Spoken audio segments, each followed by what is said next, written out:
Bien-aimés frères et sœurs, vous connaîtrez la vérité et la vérité vous affranchira. Ça, c'est pas moi qui le dis, c'est la Bible qui le dit. Mais moi, je vous dis mieux. Vous connaîtrez la vérité historique, notamment celle de vos ancêtres kémites, et vous aurez une vision globale de ce que c'est que la vraie souveraineté politique. J'ajoute, vous reviendrez à la spiritualité africaine ancestrale et vous comprendrez les enjeux de l'indépendance économique. Et pour terminer, vous accepterez votre identité culturelle kémite et vous obtiendrez deux choses. La première, c'est la paix. La seconde, c'est le développement, à une condition. L'unité de toute l'Afrique noire, l'unité de tous les Noirs du monde entier. Otep à tous, bienvenue sur la chaîne des panafricanistes par essence, par conviction et par excellence. Celle des citoyens kémites par nécessité et obligation de combat. Nous sommes une chaîne qui n'est guidée que par nos ancêtres et rien que par les ancêtres qui appartiennent à l'égrégore du monde noir. Par conséquent, nous ne croyons en aucun Dieu venu de l'étranger. Toutefois, cette vidéo n'est aucunement destinée à inciter à la haine ou à la violence, car nous menons un combat qui est d'abord et avant tout spirituel, intellectuel et démocratique. Ensuite, il est politique, géopolitique et géostratégique. Contre l'impérialisme, le colonialisme, le néocolonialisme et l'endocolonat, qui sont tous qualifiés de crimes contre l'humanité. Nous menons ce combat sur la base du principe fondamental que nous avons hérité de nos ancêtres kémites, qui est celui de la Mahat, c'est-à-dire solidarité, vérité et justice. Vous êtes donc en droit de connaître la vérité et nous avons l'obligation de vous dire la vérité, rien que la vérité, afin que justice soit rendue au continent africain. Et ça, c'est notre modeste contribution dans cette noble lutte en faveur de la souveraineté, la dignité, la solidarité et l'unité africaine. Et c'est ça que nous appelons le panafricanisme. Bien-aimés frères et sœurs, je disais tantôt que le pape Jean-Paul II, pendant que je suis en train de réaliser cette vidéo, se trouve au Congo démocratique. Et donc posez-moi la question, qu'est-ce qu'il va faire au Congo démocratique? Il est allé pour prier? Il est allé pour bénir le Congo? Je ne pense pas. Ça, c'est moi qui le pense. Je ne pense pas qu'il bénit le Congo. Parce que pour bénir, il faut d'abord être béni soi-même. Qui vous a dit que le pape, il est béni? Des gens qui vivent dans le faux, qui vivent dans la manipulation, dans le mensonge. C'est ce qu'ils appellent, eux, la diplomatie. Le Vatican, c'est un État dans un État. Le Vatican a l'un des services secrets les plus performants au monde.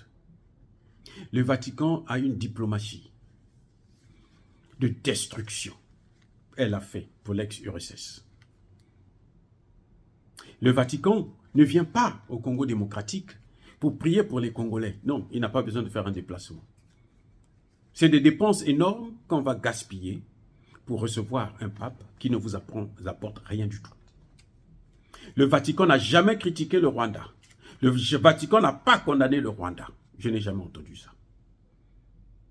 Le Vatican a reconnu que les aboiements aux portes de la Russie sont la cause de la guerre en Ukraine.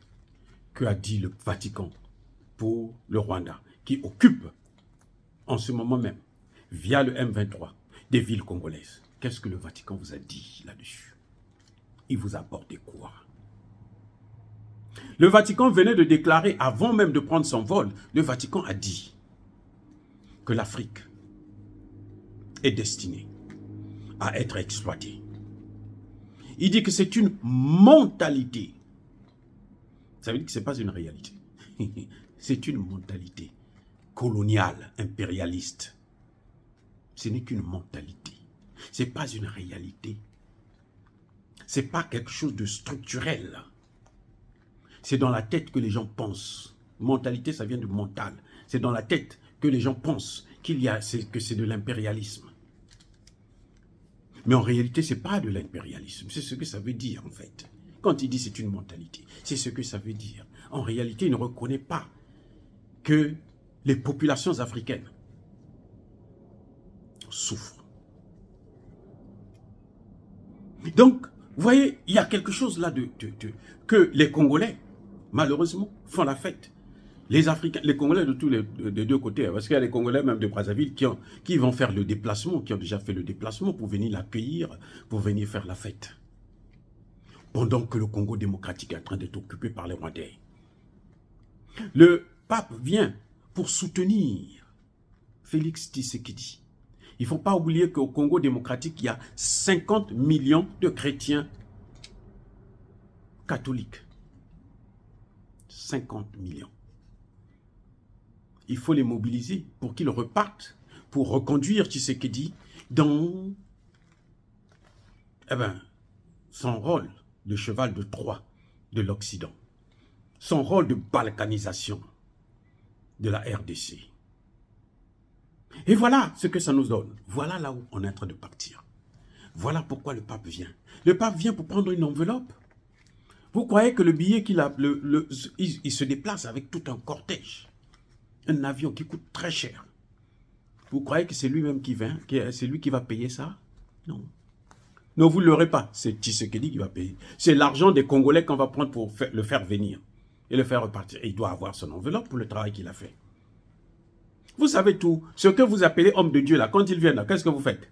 Vous lui payez le billet, vous lui payez à manger et tout. Vous lui donnez une enveloppe pour aller repartir, faire la fête chez lui. L'argent du contribuable congolais.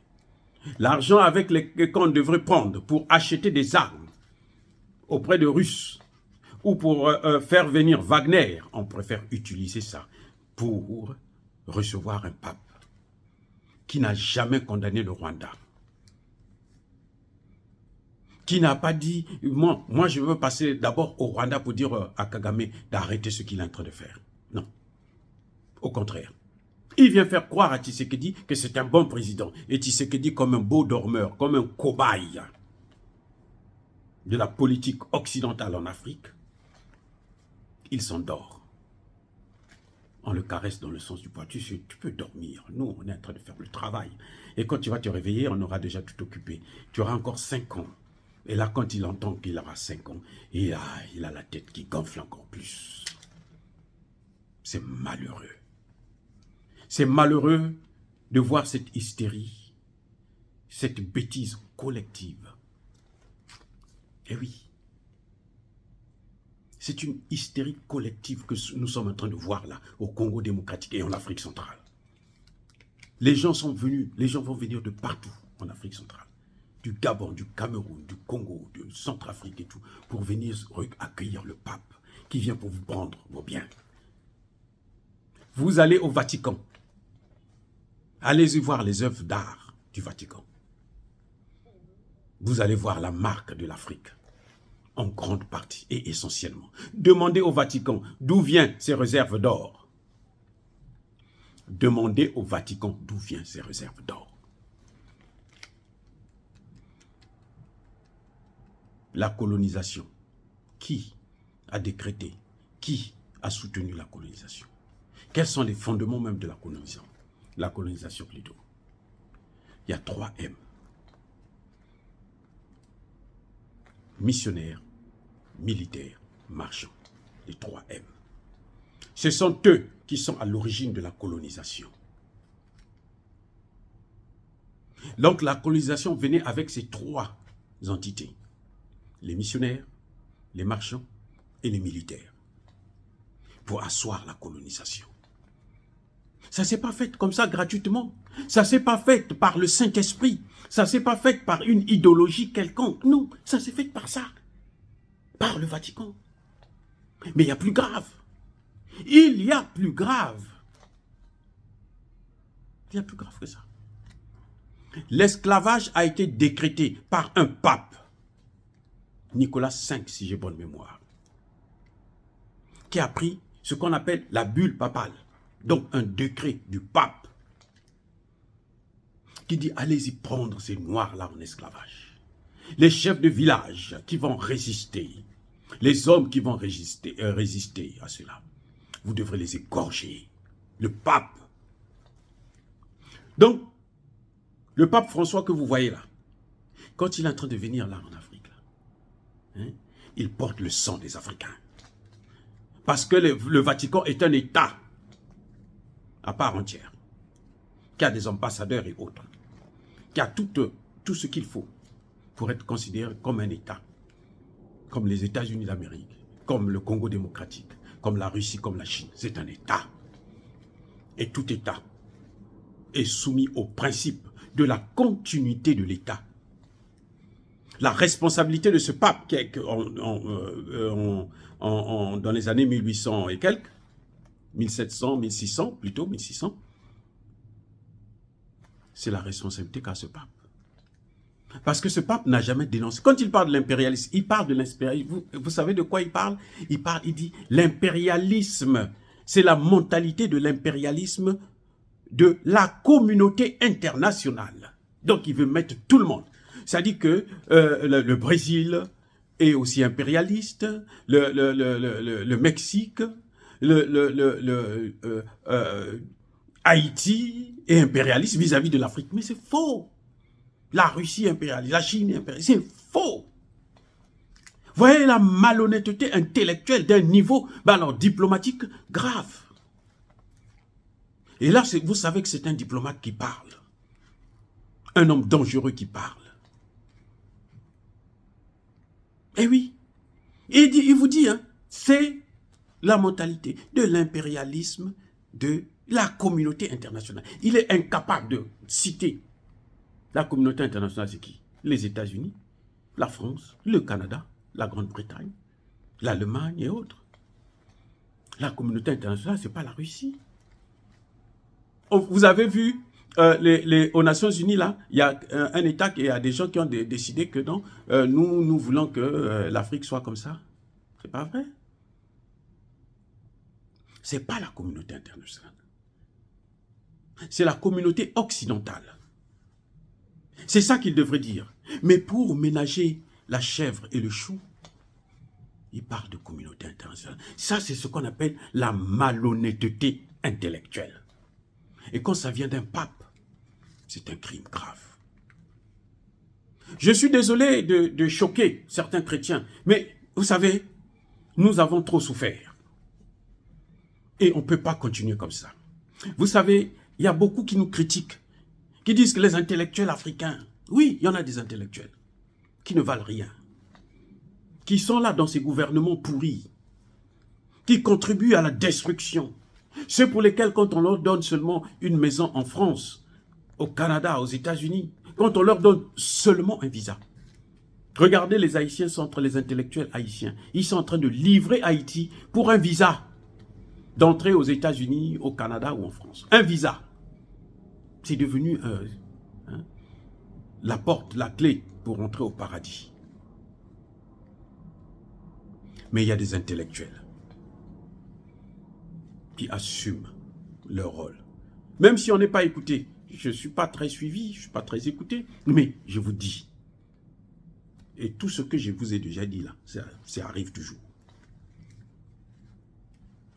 Parce que je passe des journées, des nuits à réfléchir sur ces questions avant de venir vous les produire. Donc le pape vient là, il n'apportera rien. Quand il va repartir là, vous allez apprendre qu'il y a encore une autre ville qui est tombée. Vous allez apprendre que Goma est tombé. Et vous allez dire quoi? Que le pape était venu faire quoi? Bénir le Congo? Mais s'il vient pour bénir le Congo, ce qui devrait se faire, c'est d'abord arrêter la guerre. C'est pas la démocratie. C'est pas plier les genoux. C'est pas on vous donne on vous frappe sur la joue gauche et puis vous donnez la joue droite. Non, c'est pas comme ça. C'est pas ça. Je suis désolé, mais c'est pas comme ça. C'est pas ce que les Congolais veulent. C'est pas ce que les gens veulent à l'est du Congo démocratique. Le pape connaît ce qui se passe. Il a rencontré le docteur Mukwege. À moins que celui-là, qui ne dit pas grand-chose d'ailleurs, il a le prix Nobel, ça suffit. Il a été élevé à un grand homme. Il est un potentiel candidat pour les Occidentaux. Ça veut dire qu'il ne sert à rien pour nous, les Africains. Oui. Je ne critique pas le praticien en médecine, mais je critique l'homme politique Mukwege. Il n'y a rien, c'est le vide. Vous savez que le président Tshisekedi est l'un des meilleurs négociateurs l'un des plus grands démocrates du monde, selon les États-Unis, le Canada, la France, l'Allemagne, la Grande-Bretagne et autres. Pour eux, c'est un grand démocrate. Parce qu'il ne vaut rien, parce qu'il fait ce que eux, ils veulent qu'il puisse faire. Parce qu'il est en train de balkaniser, sacrifier un pays. Eh oui. Donc, vous voyez, le pape, la venue du pape, pour moi, c'est un non-événement. Il va repartir là. Vous allez entendre, ça va continuer à tonner. Les gens vont continuer à pleurer, notamment dans l'Est du Congo démocratique. Ceux qui sont à Kinshasa, ils se croisent les pieds, ils sont au chaud, ils se disent que non, nous, on est intouchables. Ils oublient que les Rwandais sont déjà dans Kinshasa. Ils sont nombreux et ils sont super armés, puisqu'ils passent par le Congo Brazzaville avec leurs armes. Voilà ce qui est en train de se passer en réalité. Et vous voulez que nous, les intellectuels, nous qui avions passé des années à étudier la science politique, la science, je dis bien la science politique, qu'on se taise. Ah non, non, non, non, non, non, non. Ça ne va pas se faire comme ça. On dit, ceux qui veulent nous écouter, ceux qui ont des oreilles pour entendre, qu'ils entendent. Ceux qui ne veulent pas nous écouter, on s'en fiche éperdument. Mais nous avons fait notre part. Et que les autres aussi puissent faire leur part. Vous voyez qu'à Kinshasa, les gens continuent à danser pendant que on est en train d'occuper toute une province. On est en train d'occuper toute une province à Kinshasa. Les gens dansent. Les députés, ils dorment, ils boivent, ils sont bien payés. On a augmenté leur salaire en plus. C'est la belle vie. Les sénateurs, mais ce n'est pas la peine. Jusque-là, il n'y a qu'une seule sénatrice. Bijou, celle qui vient de claquer la porte du gouvernement. Voilà le courage. Il n'y en a pas deux, il n'y en a pas trois. Dans un grand pays comme celui-là. Vous vous rendez compte? On n'a même pas entendu une marche. On est en train d'occuper les villes. Personne ne s'inquiète. Les artistes, c'est même pas la peine. Ils ont l'argent. Qu'est-ce que vous pouvez? Et vous attendez rien d'eux. Ils font la fête jusqu'au jour où on viendra les arracher dans leur propre maison. Il y a des parties de Kinshasa qui appartiennent aux étrangers. C'est-à-dire tous les grands quartiers là. Quand vous entendez parler de Gombe et autres là, il n'y a pas de Congolais. Ce sont des Libanais, des Chinois, des Français, des ceci, des cela. Eh oui, les gars. Et où va ce pays? Que font les dirigeants? Que font les leaders politiques? Que font les associations? Et ce sont eux. Quand on les a vus marcher là, quand Kabila était au pouvoir. Mais avec Kabila, on n'a pas occupé le territoire. Hein? Et non. Les territoires sont en train d'être occupés au moment où Tshisekedi est là. Et c'est quoi? C'est un démocrate. Ça veut dire que la démocratie, selon les termes de l'Occident, c'est ce que vous êtes en train de voir au Congo démocratique actuellement. C'est-à-dire qu'on t'attaque, on occupe ton territoire, on le divise, tu dois te taire, tu dois négocier, tu dois parler avec tes bourreaux. Ça, c'est la démocratie. Ou encore, on vient, on installe le chaos, comme en Libye. Ça, c'est la démocratie. Vous qui adorez la démocratie, voilà ce que j'ai à vous donner. Oh, bien-aimés frères et sœurs, pour moi, je le répète encore une fois, que la venue du pape, c'est un non-événement. Ça ne rapportera rien. Je veux qu'après le départ du pape, qu'on fasse le bilan. Qu'est-ce qu'il a apporté aux Congolais? Qu'est-ce qui a changé au Congo? On va voir s'il est venu bénir le Congo ou il est venu le maudire encore plus. S'il est lui-même maudit, il ne peut pas bénir. Non, il ne peut pas bénir. Il ne peut pas bénir, il protège les pédophiles qui sont dans au Vatican et partout dans le monde. Il les protège. Il ne les a jamais livrés à la justice. Parce que lui-même, il sait de quoi il parle. Il sait pourquoi il les protège. Oh, bien-aimés frères et sœurs. Non, je persiste et je signe. Soyez abondamment bénis par le Dieu des Kémites. Mais que ceux qui persécutent le Congo démocratique, ceux qui veulent le balkaniser, le diviser, ceux qui détruisent l'Afrique, ceux qui pillent les matières premières africaines, qu'ils soient maudits. qu'ils soient punis, qu'ils soient foudroyés, qu'ils soient neutralisés, quelle que soit leur race, qu'ils soient noirs, qu'ils soient blancs, qu'ils soient congolais ou qu'ils soient étrangers, qu'ils soient effacés par le Dieu des Kémites et par nos ancêtres angélisés. Vive l'Afrique éternelle, j'ai dit et j'assume.